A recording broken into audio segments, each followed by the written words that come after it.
Exercice suivant, du coup, on est sur la partie gestion des boutons poussoirs. Donc, vous avez déjà pu sûrement regarder dans la doc, dans le schéma de la Curiosity HPC, à quoi étaient branchés les boutons. Les deux boutons switch 1, switch 2, ils sont branchés sur quelle broche? Vous voyez, a priori, on a le switch 1 qui est sur RB4 et le switch 2 qui est sur RC5. Ok. Petite question comme ça, est-ce que vous connaissez cette structure-là? La structure qui associe S1 et R3. Ah bah, du coup, est-ce que ça vaut le coup qu'on parle un petit peu? Allez, on parle un petit peu électronique. Allez, par contre. J'ai un bouton poussoir qui est relié à la masse. Toc. Et là, j'ai une résistance qui est ici, qui est reliée à l'alimentation. Ok. Et là, j'ai mon microcontrôleur qui est là. Ma question, c'est quelle est la tension que je vois ici au bord du microcontrôleur? Là. Donc ça, c'est ce qu'on va appeler V-in, la tension sur la broche. Si j'appuie sur mon bouton poussoir, quelle est la tension que je vois sur V-in? 0. 0 volts. Donc, je vois ça comme un 0 logique. D'accord? Mais ici, dans le cas où mon interrupteur est ouvert, quelle est la tension que je vois sur V-in?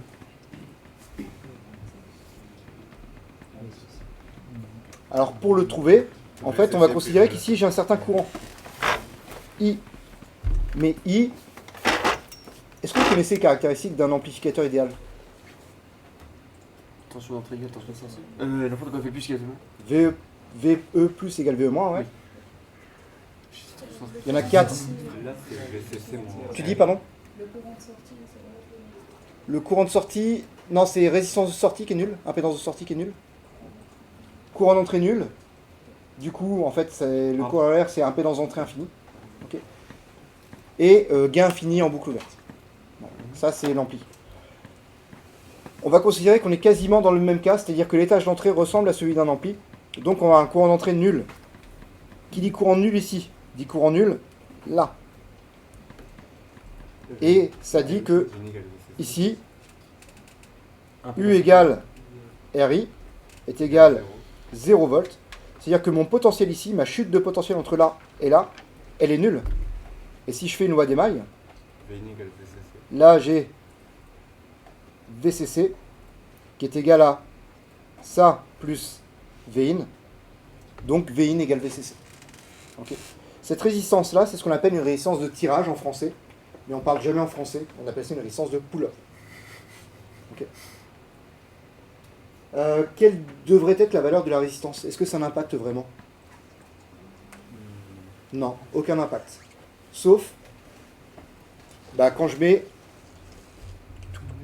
l'impact, il va être là.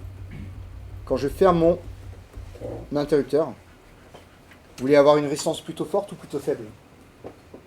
Pourquoi forte? Pour assurer la tension libre. Non, tout simplement pour éviter d'avoir beaucoup de courant qui part. On veut juste limiter le courant, parce que si vous avez un fort courant qui passe, et que vous travaillez sur batterie, vous pompez la batterie en fait, tout simplement. Okay. Donc on va avoir en général des résistances qui font l'ordre de 50 kΩ jusqu'à quelques centaines de kΩ. En général, ouais, on est dans ces eaux-là, 10 kΩ, c'est bien. Ok. Ça vous va? Alors pourquoi on utilise une résistance de pull-up? L'autre possibilité, ça aurait été de faire un montage avec un interrupteur là. Ok. Mais comment je fais pour me relier au VCC? Il aurait fallu que je mette un autre interrupteur. Ok. Mais du coup, il y a un risque que les deux interrupteurs ils fonctionnent branchés en même temps. Et là, j'ai un beau court-circuit. Ok. Donc en fait, ça me permet ce montage avec une résistance de pull-up à faible coût, c'est-à-dire juste un interrupteur mécanique et une résistance, de pouvoir avoir deux niveaux de tension, tout en ayant en plus une petite sécurité contre les courts-circuits. Ok. Donc ça, c'est une résistance de pull-up. Bien. Maintenant qu'on est sur ce type de montage, on sait juste que mon switch 1 est branché sur RB4, mon switch 2 sur RC5. Comment je dois configurer mes broches pour qu'on puisse aller lire un niveau de tension qui va être soit 0, soit VCC? Ça, je vous laisse me répondre. Vous avez déjà réfléchi à ça visiblement. Si je me remets sur mon schéma ici, qu'est-ce que je dois faire pour configurer ma broche? Déjà, ma broche, par exemple, RB4, il faut que ce soit une entrée ou une sortie. Une entrée. Une entrée, pourquoi une entrée? Parce qu'on va afficher le bouton pour ça. On va récupérer une information, on va récupérer un niveau de tension, et nous, on veut lire ce niveau de tension. D'accord? Le niveau de tension est imposé par le bouton poussoir. D'accord? Donc, il faut que ce soit une entrée. Quel registre je dois manipuler pour dire ma broche est une entrée? On peut revenir dessus, là. Lequel de ces 4 registres me permet de choisir si ma broche est une sortie ou une entrée? Entrise. Tris. Ok. Donc déjà, paf. Moi, je sais que switch 1 sur RB4. Switch 2 sur RC5. Et donc, pour gérer la direction, il faut que je touche au registre soit tris B, soit tris C. Ok. Vaut-il mieux que... on a dit qu'il fallait que ce soit une entrée. Et donc du coup, si je regardais tris B, quelle est la valeur que je dois mettre ici?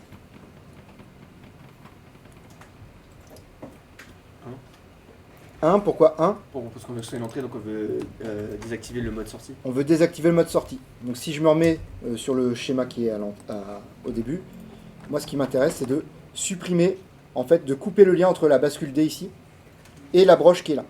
De sorte à ce que ma broche ne serve que à alimenter de la droite vers la gauche, de ma broche vers le bus de données. Ok. Donc effectivement, tris B, je vais devoir mettre le tris B4.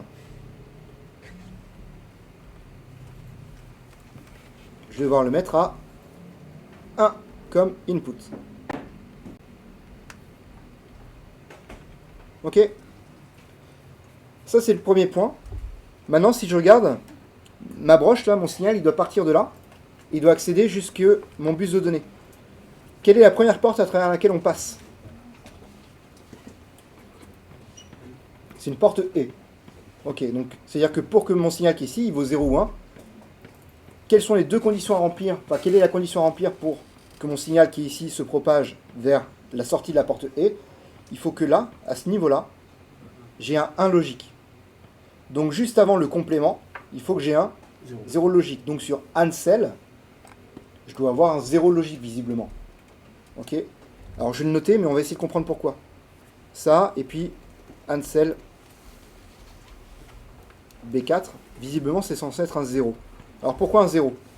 Déjà, Ansel, c'est dire quoi? Analog select. Si c'est 0, c'est dire que visiblement, je ne choisis pas l'analogue. Donc par opposition, je choisis le numérique. Ok. Effectivement, moi, mon bouton, il a deux valeurs, hein, soit pressé, soit relâché. Soit 0 volt, soit VCC. Je vais aller voir justement ce registre Ansel B. Qu'est-ce que c'est marqué ici? Si ça vaut 1, ça veut dire les buffers d'entrée numérique sont désactivés. C'est pas ce que je veux, moi. Moi, je veux que les buffers d'entrée numérique, ça veut dire numérique, moi, je veux qu'ils soient activés. D'accord? Donc, effectivement, Ansel B, je vais mettre à la valeur 0 pour pouvoir choisir, du coup, ma broche. C'est une entrée, et c'est une entrée numérique.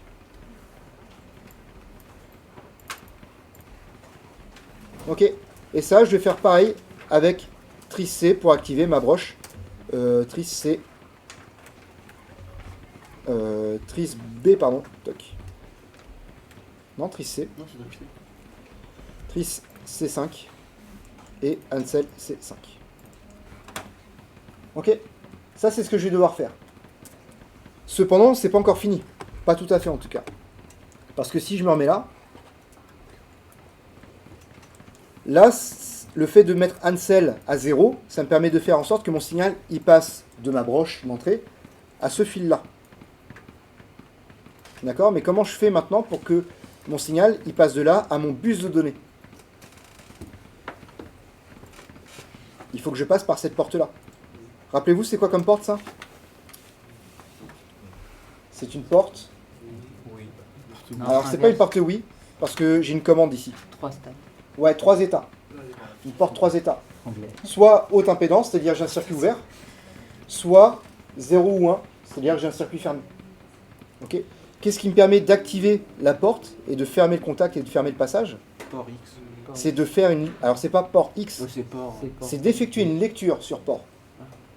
Ok. C'est vraiment la lecture qui va déclencher le fait que ça active ça. D'accord? Et ça on le verra plus tard, mais en gros pour lire ensuite, il faudra que je fasse une lecture sur port B pour récupérer la valeur. Et sur port C pour récupérer la valeur. Récupérer la valeur. Ok. Ça va? Donc ça, vous voyez, c'est les étapes qui sont à mener avant même de penser à coder. Avant même de dire, tiens, c'est de l'assembleur, c'est du C, peu importe. C'est les étapes auxquelles il faut réfléchir avant. Ok. Maintenant qu'on a réfléchi à ces étapes-là, vous voyez, moi je les ai décomposées en deux. On a la partie initialisation, qu'on va faire une fois, c'est cette partie-là. Et on a la partie travail, qu'on fera plusieurs fois, c'est cette partie-là. D'accord? Et donc on va pouvoir configurer, enfin avoir la partie initialisation en rouge et la partie configuration, lecture pardon, en rose ici. Donc c'est parti. Je vous ai présenté deux instructions. Ah, j'ai oublié un truc. J'ai oublié maintenant de dire, bah tiens, si je veux utiliser les fonctions init, il va falloir que je les ajoute à l'intérieur de mon code. À l'intérieur de mon projet, pardon. Ok, switch init. On arrive dessus. C'est un fichier qui est en assembleur et qui ressemble à ça. L'assembleur, je sais bien qu'on n'a pas encore vu ça ensemble. C'est pas grave, je vous ai donné deux instructions qui vont permettre de faire fonctionner un petit peu tout. Première chose que je dois faire, c'est mettre à 1 le bit numéro 4 dans le registre trisB. Qu'est-ce que j'ai comme commande, comme instruction assembleur qui permet de faire ça? J'ai l'instruction BSF qui permet de faire ce qui m'intéresse. C'est bit set in file register, ça c'est le BSF, ça c'est le nom de l'instruction, et du coup c'est dire set le bit numéro 4 dans trisB. Ça c'est ce que ça veut dire littéralement. D'accord? Et du coup on a une autre instruction qui permet cette fois-ci de mettre à 0 le bit qui m'intéresse dans un registre. Et moi, ça m'intéresse pourquoi? Pour mon Ansel B. Ansel B4, il faut que je mette à 0. Donc, quelle va être l'instruction qui permet de faire ça? BCF. Le registre, il s'appelle Ansel B. C4. Toc. Et du coup, ça, c'est bit clear in file register. Et nous, ça permet de clear le bit numéro 4 dans Ansel B. Ok. Le commentaire, c'est moi qui le rajoute, hein. Forcément, évidemment, il n'est pas obligatoire. Ça vous va? Alors, une petite subtilité que vous n'avez pas vue et que dont j'ai pas encore envie de parler. Voilà, on attendra que le cours arrive. C'est que avant Ansel B, je vais être obligé de faire ça. Bankcell, Ansel B. Je suis obligé de le faire. Je peux pas vous l'expliquer tout de suite. En tout cas, je préfère pas. Je préfère qu'on en parle avant. Ok.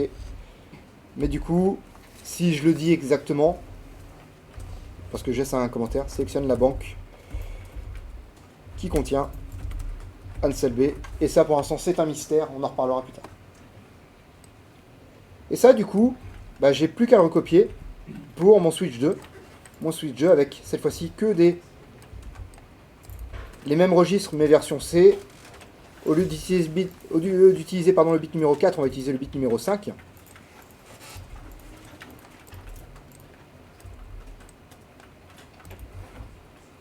Et on va essayer de voir si je compile déjà, est-ce que ça fonctionne. Je me fais pas envoyer paître, donc je suis content.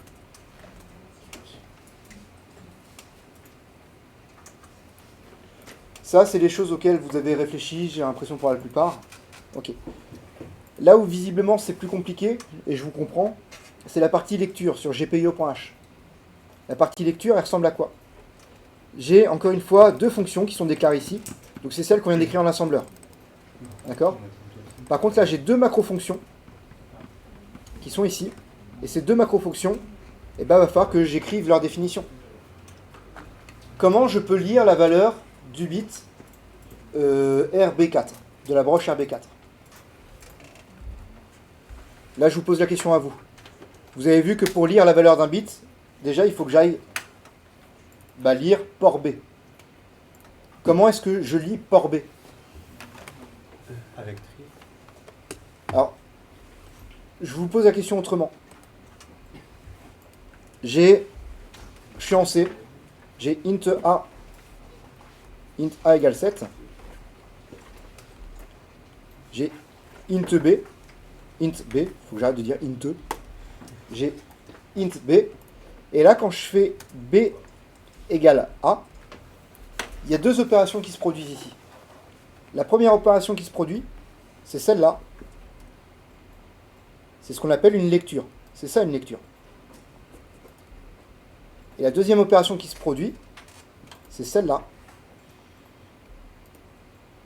Et ça, c'est ce qu'on appelle une affectation, ou une écriture. En général, on parle plutôt d'affectation. Ok? Donc, comment on fait une lecture sans affectation en C? La réponse, elle est très simple. Si je fais juste ça en C, là, j'ai une lecture. Ça sert à rien, mais j'ai une lecture qui se fait comme ça. Ok? Et donc là, vous vous dites, bah tiens, je peux peut-être réussir à lire mon port B comme ça. Pour faire une lecture sur mon port B, qu'est-ce que je dois écrire? Je dois juste écrire en C, port B. Et ça me permet juste de récupérer la valeur du port B, de faire une lecture. Et juste ça permet de trigger la porte 3 états qui est ici. Ok? Mais moi, est-ce que c'est tout port B qui m'intéresse? Port B, c'est quoi? C'est un registre. Mais il contient quoi, port B? Tiens, on n'est même pas allé voir ce que c'était port B, d'ailleurs. Port B, c'est quoi? Vous voyez, c'est les bits de la valeur des ports d'entrée-sortie. D'accord? Ça vaut 1 si la broche est supérieure à ce qu'on appelle VIH, donc V input high, donc ce qui me permet de dire que c'est un niveau haut. Et 0 si c'est inférieur à VIL, donc V input low, donc savoir si on est en dessous d'un certain seuil. Okay. En fait, vous voyez peut-être qu'il y a une petite frontière entre les deux, où on ne sait pas à quelle valeur on est en fait. Et bref, ça on s'en fiche. Comment je fais pour... Enfin, est-ce que tous les bits m'intéressent ici? Il n'y a que RB4 qui m'intéresse. Comment je fais pour me focaliser uniquement sur la valeur de ce bit-là, tout en oubliant tous les autres bits? Comment est-ce que je peux faire ça? Ouais, juste pour RB4. Pour RB4, ça marche? J'ai l'impression que ça marche pas. Pour avoir vu sur certains PC. Non, on peut penser à un truc un petit peu générique, c'est-à-dire que j'ai le nom de mon registre, mais je veux effacer tous les autres bits. Comment je peux faire ça? On l'a vu avec les différentes opérations qu'on a vues un petit peu avant. On va faire un masque. Ouais, on va faire un masque. Alors, quel type de masque? Un masque et Un masque et. Et qu'est-ce que je vais faire? Ça va être quoi la valeur de mon masque? 0x1 0 Ouais, alors j'ai écrit en binaire pour que ce soit plus compréhensible. 0 0 0 1 0 0 0 0. Ça me permet de faire quoi? Ça permet de prendre port B, de mettre tous les bits à 0 à cause du et, sauf un bit, le bit qui m'intéresse. D'accord? Si ce bit-là il vaut 0, bah, mon résultat sera 0. Si ce bit-là vaut 1, bah, le résultat ne sera pas 0. Ok? Donc en faisant ça, je vais pouvoir vous l'écrire comme ça. Si je fais port B et 0B 0 0 0 1 0 0 0 0, ça me permet de lire la valeur du bit. Je vous pose une question pour ça. Switch 1 read, à votre avis? Là en vrai c'est libre. Vous avez une bonne réponse tous. Qu'est-ce qui est censé retourner switch 1 read? Est-ce qu'il est censé retourner une valeur 0, 1, vrai, faux, 0, quelque chose d'autre? Toutes les réponses sont bonnes en fait, ici. Donc, comment je peux faire pour essayer de rendre mon code un petit peu générique? Enfin non, générique c'est pas le terme. Quoique si en fait. Ça, Ouais, je vais juste laisser ça comme ça. Vas-y, je laisse ça comme ça. Et on va voir comment j'intègre dans mon code derrière. Ok. Donc je laisse ça comme ça. Je fais la même chose avec port C. Port C, ce qui m'intéresse, c'est le bit numéro 5. Donc c'est celui-là. Donc si je l'écris en hexa, ouais, je vais l'écrire en hexa d'abord. 0x10 et 0x20. Si j'écris en binaire, ça donne 0, 0, 1, 0.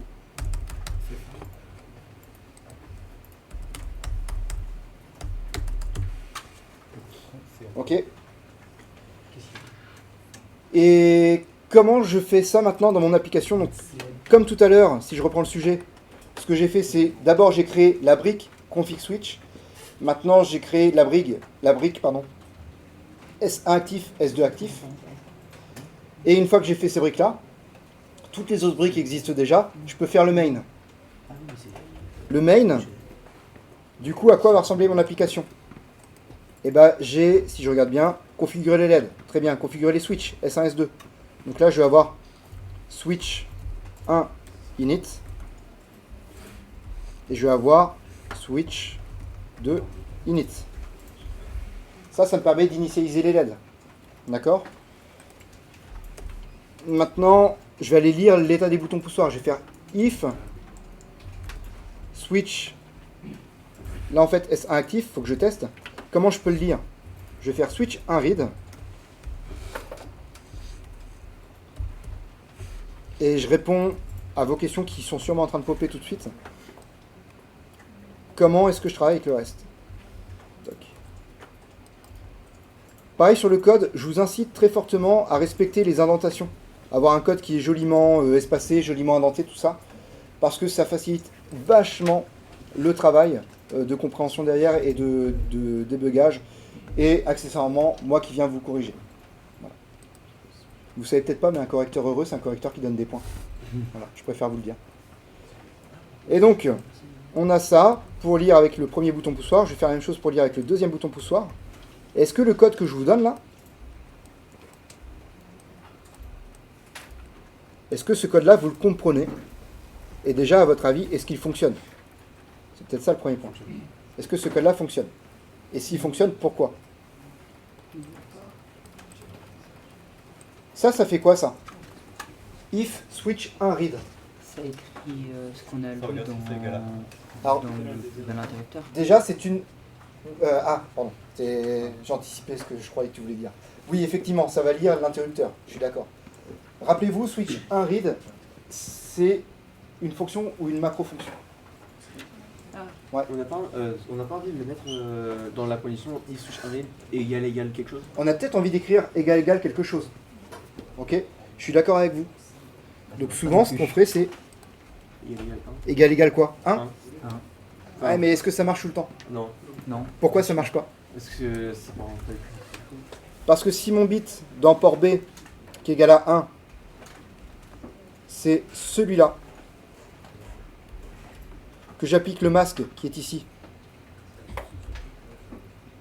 là, et bien du coup mon résultat c'est quoi? Est-ce que c'est 1? Non, c'est pas 1, c'est 0, 0, 0, 1, 0, 0, 0, 0. Alors plutôt que de faire égal à 1, du coup ce qui n'est pas possible, on peut ruser un petit peu et dire, je peux regarder si c'est différent de 0. Ça marche aussi, ça permet de ruser. Ok. Mais si je mets ça, est-ce que ça marche? Pourquoi? Alors, c'est une macro-fonction. C'est-à-dire quoi une macro-fonction? Rappelez-vous, ça veut dire que je vais chercher ce qui est là, je vais le copier et le coller là. D'accord? Ça, c'est ce qui est produit. Non, je vais laisser les parenthèses, ça ne change rien. C'est ce qui est produit par le DiESDefine switch 1 read. Ok? Quand je fais le code, quand mon code il s'exécute, le if, il a besoin de quoi comme paramètre en entrée? À l'intérieur du if, qu'est-ce que vous êtes censé avoir? Un booléen, vrai ou faux. D'accord? Comment est symbolisé le faux en C? Par un 0. Comment est symbolisé le 1 en C? Tu as dit? N'importe quel nombre, positif ou négatif. N'importe quel nombre différent de 0. Donc 0 c'est faux, le reste c'est vrai. D'accord? Donc là, quand il va faire cette opération-là, le et entre port B et 1, j'ai deux choix. Soit lui, l'entrée 4, elle vaut 0, et dans ce cas-là, j'ai un 0. Et donc, le if, il ne sera pas valide, je vais rentrer dans le else. Soit, au moment où cette opération-là, elle est réalisée, le et, au moment où il est réalisé, mon port B, il vaut, enfin le bit 4, il vaut bien 1. Donc dans ce cas-là, j'aurai un résultat qui serait non nul. Donc il sera considéré comme vrai. Et donc on va rentrer à l'intérieur du if. Vous n'êtes pas obligé de mettre une condition. Vous n'êtes pas obligé de mettre égal, égal, supérieur, inférieur ou différent. Okay. D'ailleurs, il y a un cas dans lequel ça ne vous choque pas du tout de faire ça. While one. Le while 1 ici. Le while 1, voilà, vous avez juste quelque chose qui est différent de 0. Vous pouvez essayer while 2, while 3, ça marche. Hein. Okay. While 0, ça ne marchera pas. Voilà. Donc en fait, votre condition, le résultat, en fait, votre if, votre while, votre do while, votre for, ils ont besoin d'un juste vrai ou faux qui va être compris par 0 ou autre chose que 0. Okay. Donc ce qui fait que le fait d'écrire ici switch un read directement, ça fonctionne. Ok. Donc là, je vais pouvoir vous laisser le code qui fonctionne à disposition. Je vais juste regarder chez moi si ça fonctionne pour vous le montrer sous vos yeux ébahis. Oui, je veux pas du tout. Ah non, ça marche pas. Alors moi ça marche, sauf que Bah, c'est quand j'appuie que ça marche, que mes LED s'éteignent, et quand je relâche, elles sont allumées. c'est l'inverse. du coup. C'est l'inverse. Pourquoi c'est l'inverse? Pourquoi c'est l'inverse? C'est à cause de ça. Quand j'appuie sur le bouton, j'ai un 0 logique. Et quand je relâche le bouton, j'ai un 1 logique. Donc, comment je vais faire pour faire ça propre? Et bah, ici, Un tilde. alors, pas un tilde, parce que le tilde, en fait, il permet d'inverser tous les bits d'un nombre. Donc du coup, si tu avais quelque chose qui était différent de 0 et que tu appliques un tilde, tu auras toujours quelque chose de différent de 0. Donc ça marche pas. Le complément, cette fois-ci logique, qui n'est pas complément binaire, pas bit à bit, ça va être le point d'exclamation. D'accord? Et j'ai appliqué le point d'exclamation qui permet de réfléchir à l'envers, d'appliquer une inversion. D'accord? Et pour des soucis, encore une fois, éventuellement d'import-export d'utilisation du macro, je rajoute toujours des parenthèses autour.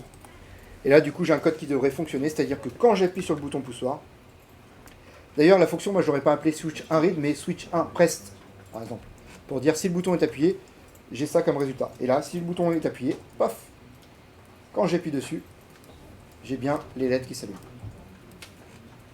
Ok? Avez-vous des questions là-dessus?